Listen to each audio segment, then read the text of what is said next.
Welcome to Business Ninjas, brought to you by WriteForMe, where you'll hear from business leaders who are out there growing their business and slaying it every day. Learn from the masters. Let's get started.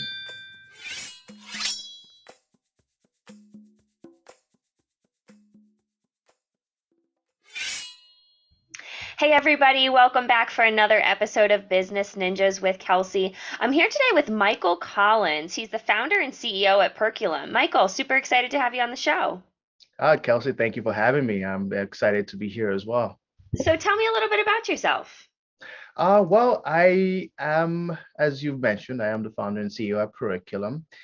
And my background, I am Nigerian by birth, born and raised, Mhm, and but I currently live in Canada. mhm. Yeah, and it's been pretty crazy journey so far. But yeah, my background is banking. I started out working at a couple of banks. Before Okay. that, I was in university, and that later led me to founding Periculum. So when did you first become interested in this field? So when I was in banking, actually, working, doing different loans for customers, I started to discover that there were some certain customers that we didn't provide loans to because of different, reasons, what we in banking call thin file, which Mhm, basically means that this individual doesn't have enough credit history or enough data for us to be able to assess their credit worthiness. mhm, And that led me to start to think of, are there different ways that we could actually, or assess the mhm. creditworthiness of individuals and businesses? Because I noticed a trend where we would give loans to, companies that had lots of losses. For example, like a pizza company, whereas we weren't giving loans to certain companies in certain industries, Mhm. like whether it's crypto or cannabis or whatever, because of just different stigma. So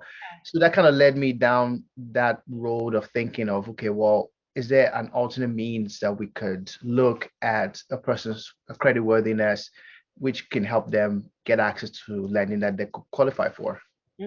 So is that one of the issue that Perculum solves is providing those credit services to underserved populations?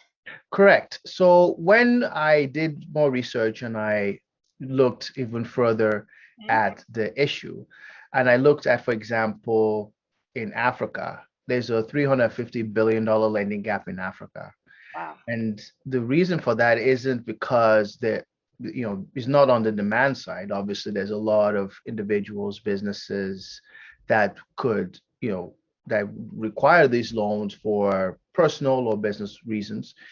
And it's also not on the supply side. There are a lot of banks, lenders, financial institutions that could help close this gap.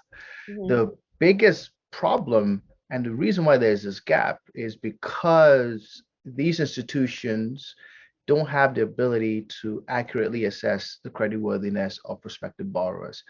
And that is the biggest problem. That's why we have this gap. Okay. So, and once I figured that out, we decided to see how can we close this gap and what means can we use to help to close this financial gap. It sounds like that's a pretty profound way that makes you stand out from your competition, I imagine. Exactly. So, instead of, we're looking at it from this point of view of, helping to close this gap using data. Hmm. Like how do we help the financial institutions, the lenders feel more secure about their decision on providing credits to individuals? How do we leverage, the reducing cost of AI, which the computing power for for AI technology continues to reduce, and the ubiquitous of data across the continent is becoming more profound. So how can we, because we're now in a very nice inflection point where those two things are happening simultaneously. So how do we leverage those two things to combine them to now make a solution to help these financial institutions feel more secure and feel better about their decision on providing financial credits to these individuals?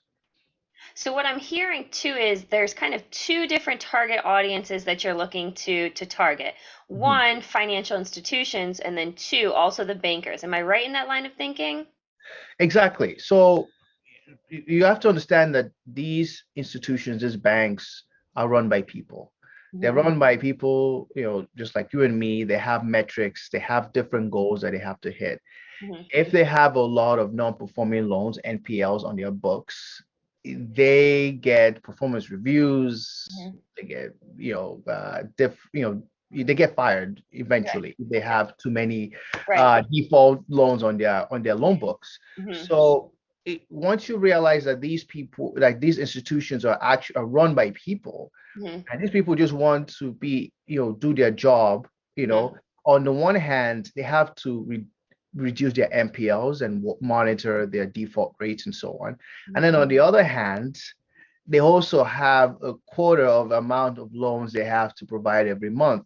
Right. So you have that balancing act of, how do I do my job effectively by, giving good quality loans to people that actually need it and have the willingness and capacity to pay back, Hmm. while also watching my risk and NPL. So, and that's where that comes in, where you have to, the balancing act comes in.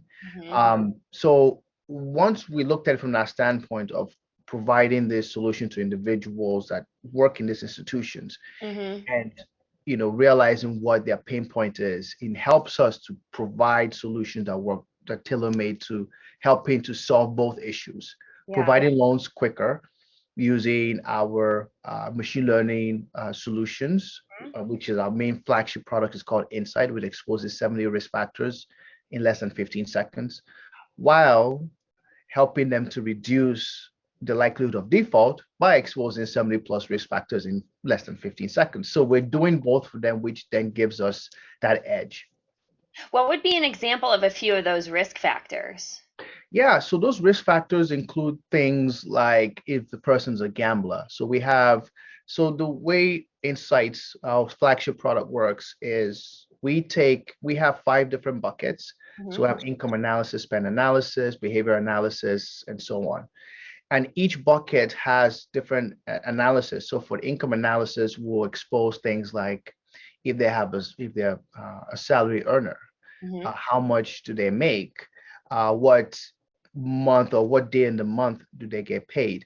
Hmm. Now, in the West, when we get paid, it will typically reflect on our account as payroll or salary, etc. In emerging markets like Africa, uh, in Africa, it doesn't really reflect as salary because a lot of it is done through mobile transactions. So, I would just send money from my mobile device to your mobile device, and that'll be your salary. But Hmm. the algorithm is smart enough to detect or what income or what credit into your account is salary. So Okay. we're able to detect that and show you what the day they typically get paid. Hmm. We have we're able to detect if they have loans. If they already have existing loans from other providers, how much is the loan? What is their repayment amount? Oh, interesting. We can expose things like gambling. If they have, if they do gambling or sports betting, we can expose that. We can show you what ATM they use the most, what frequent ATM based on the part of town they say they live in. Okay. Um, so we expose a lot of different things. We expose inflow regularity. So, for example, if how much comes in and at what certain time, and how regular the inflow and outflow rate is, and if Hmm. it's positive or negative. So it's a lot that we actually expose. Hmm. And then at the end of it all, we give you an affordability piece where Hmm. we tell you precisely how much a person can afford, Hmm. and based on your company's DTI, debt to income ratio. Hmm. So it takes away all the guesswork for you. It gives you all the answers to the Yeah. test, and then you just basically make your decision on what you want to do. It sounds like you're advocating really for these underserved populations as well. Exactly. And that's the point, because there's such, when you look at, yeah, in Africa, you have the formal and informal sector. So you Mhm. have the formal sector, the ones that are in the system. They have a bank account, and you have those people, right? And you have the informal sector. There's a lot more people in the informal sector. Mm-hmm. And those individuals find it a little bit more difficult to get the financial assistance, the loans, etc., that they require. Mm-hmm. So we're focused on both sectors. We're trying, we're building solutions, whether it's our insight products for the formal sector Yep. or our machine learning models for the informal sector, to basically help get everybody, help to create that financial inclusion Mm-hmm. for everyone on the continent. Mm-hmm. So how have you been able to scale your business?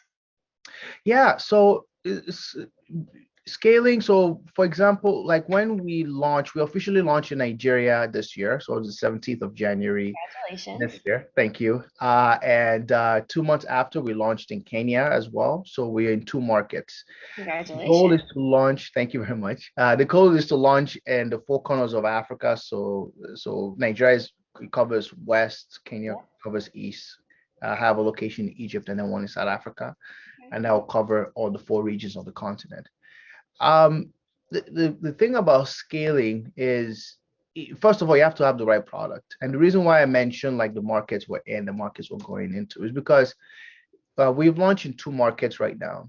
And between then and now, we have signed over 60 enterprise customers in Wow. two markets in less than a year. We're on track to sign in 100 before the end of the year, Wow. which is pretty profound. Right. So, Significant and this numbers. is, yeah, and this is an enterprise. So we have customers that are, we have digital lenders, micro lenders, buy now, pay later customers. We have commercial banks of all shapes and different sizes, all in as customers. So the thing about scaling is, first you have to have some level of product market fit, some level of customers actually wanting your product, wanting to pay for your product, wanting to use your product. Mm-hmm. So that's typically the first step.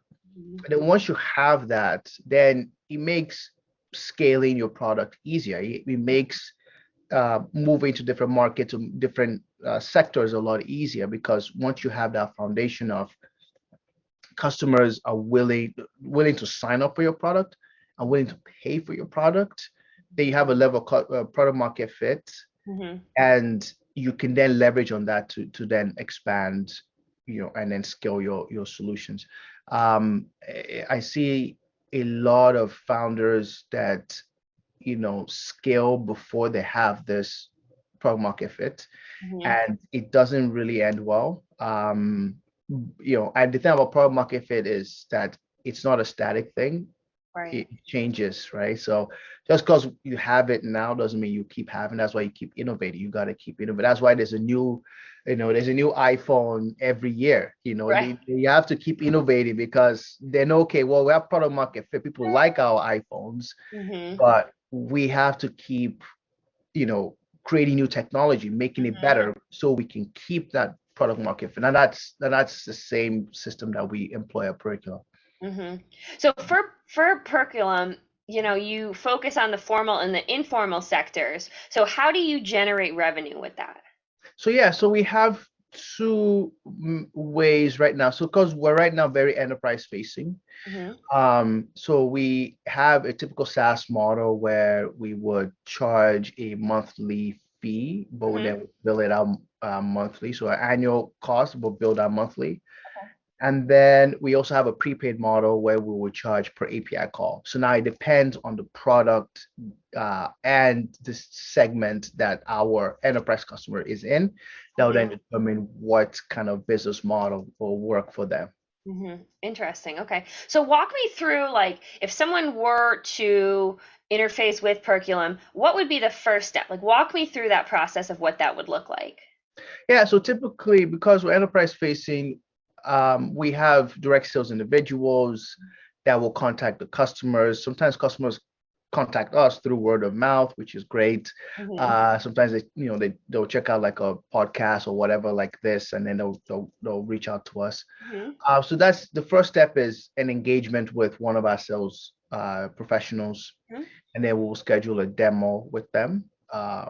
first of all, is a qualifying call. We'll have a call with them, see what their needs are Mhm. when they're looking to deploy, what they're trying to do, what their goals are, and all that stuff. Mhm. And then the next call will be a demo call, Mhm. where we, before then would have identified the right solution for them, and then the demo call would then now will show them, what our capabilities are. So if it's insights product, we would demo the insights product. If it's a machine learning model that they're looking to do, then Mhm. we will show them that as well.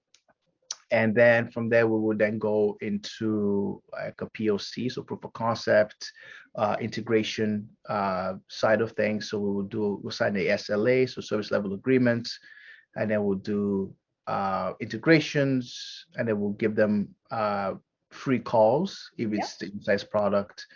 And then from there, they'll now become paying customers.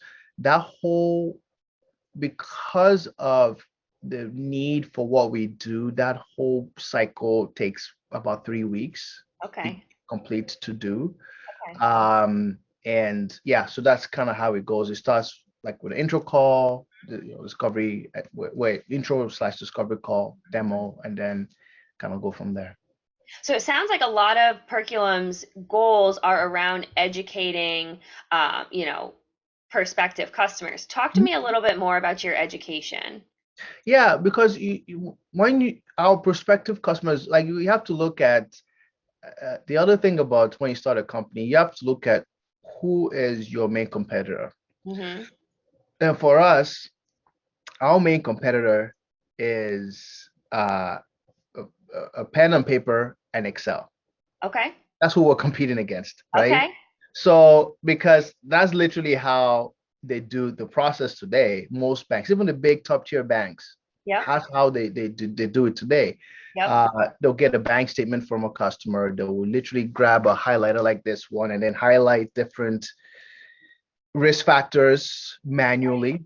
Maybe it takes them 30 minutes to do a 6 month bank statement. Maybe they're able to only identify 10 risk factors. Mm-hmm. Then they got to pull credit bureau reports. Mm-hmm. Then they take all that information, put on Excel spreadsheets that already has the formulas in place, Mm-hmm. and then they do a DTI calculation based on their company's DTI, where debt to income ratios. Most companies are 30%, 40%, 20%, depending on the debt to income ratio that they have for their company. Then do the calculation, then the Excel spreadsheet gives them a. So when we look at it that way, our competitor, your biggest competitor we have is pen and paper and Excel spreadsheets. Okay. Okay. So part of what we show them is you don't need to pull credit bureau information. We can pull that for you. We're connected to the bureaus. We can do the analytics for you, can do the debt to income ratio for you. We can do all Wow. that for you in less than 15 seconds instead of 32 minutes to an hour for you to do. Wow. So we get that exact same reaction. Yeah. Wow, Wow. wow, this is interesting. Yeah. So when we show them that the way you're doing it, I mean, it's great, but how many loans can you process a day? They'll tell us, okay, well, we can do about 50 a day. Mm-hmm. Okay, how about us giving you the ability to do 150 loans a Right. day, right? Right. So then they start to think and go, okay, wow. So the education Mm-hmm. side of it is literally because once we realize our biggest competitor isn't other companies, literally the Excel spreadsheets, pen and paper, we Mm-hmm. show them what we can do. So Mm-hmm. it makes them understand that we could do this a lot faster. Then they're Mm-hmm. thinking of the bottom line. How many loans can we process? How many loans can we give out? You know, how many loans can we disperse in a Mm-hmm. day? This makes them a lot more efficient as opposed to how they're doing Absolutely. it. Yeah. Interesting. What would you say is one thing that you would want our listeners to know about your company or your industry? Well, the big thing is that Africa, there are a couple of things here. We are a Canadian-based company. We have subsidiaries in Nigeria and Kenya, soon to have subsidiaries in Egypt and South Africa. Mm-hmm. What a lot of North American people, the assumption is, Africa is, this market that is underdeveloped, and it has a lot of issues, conflict, and all that stuff. Mm-hmm. So the biggest takeaway is, first off, Africa is the youngest continent on the planet. Mm-hmm. Uh, there's more people under the age of 30 than anywhere else in the world. Uh, data has become something that is uh, very ubiquitous. Mm-hmm. The young people are now demanding better solutions, better products, Yeah. better ways to live, make decisions, credit, whatever it is, right? Mm-hmm. So biggest takeaway is that, you know, Africa is coming. Africa is developing. Africa is going to be as a continent, and then you Mm-hmm. talk about that the individual countries in that continent Mm-hmm. is rising and becoming a very dominant force, and will be a dominant force because the leveraging of data and data analytics and companies like us having the ability to help individuals, businesses to understand data and make better decisions, and the youth of the continent and everyone trying to needing better solutions and better outcomes for their lives. So I think the biggest takeaway is that don't sleep on Africa. Mm-hmm. It's coming, and Africa right now is where China was 25 to 30 years ago. So and that's what I see. And so I see Africa continue to, as a continent, continue to develop. I see countries in Africa continue to develop. Yeah. And eventually, I think there's going to be a lot of, there's going to be a lot of unicorns out of the continent. There's going to be a lot of great technology and great tech companies that are going to be coming out of the continent of Africa. Mm-hmm, mm-hmm. That's really interesting. So, before we go, I do have one more question for you.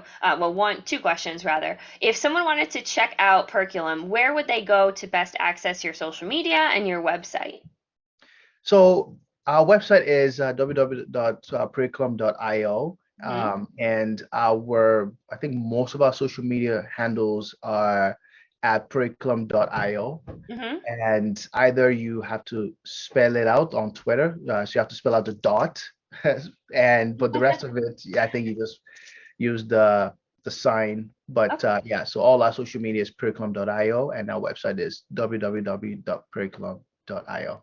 And you said education and word of mouth has been very beneficial. Is there a social media platform that you think is also, accessible and, has worked to educate and, turn your work for your lead nurturing? Yeah, for us, LinkedIn is the big one. Mm-hmm. We're pretty popular on LinkedIn. A lot of our, reaching out to customers and so on LinkedIn has been pretty strong. So yes, I think LinkedIn is the big one for us. Okay. Okay. So, last question, Michael. So, what would be one thing, both personally and professionally, you hope to be celebrating in this next year? uh, Personally, maybe a vacation. I haven't gone on a vacation in 3 years. Like I founded the company in 2019 and I'm not gone on a vacation since. I've worked Wow. every single day,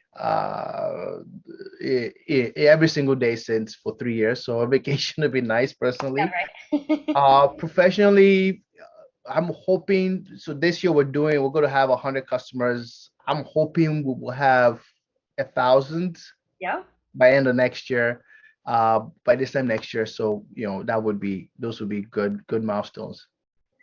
Michael, this has been a great conversation about, exposing the risk factors, being able to support and advocate for people, talking about the future of Africa and really like the informal and formal sectors of financial inclusion. This has been a great conversation. I really appreciate you being on Business Ninjas today.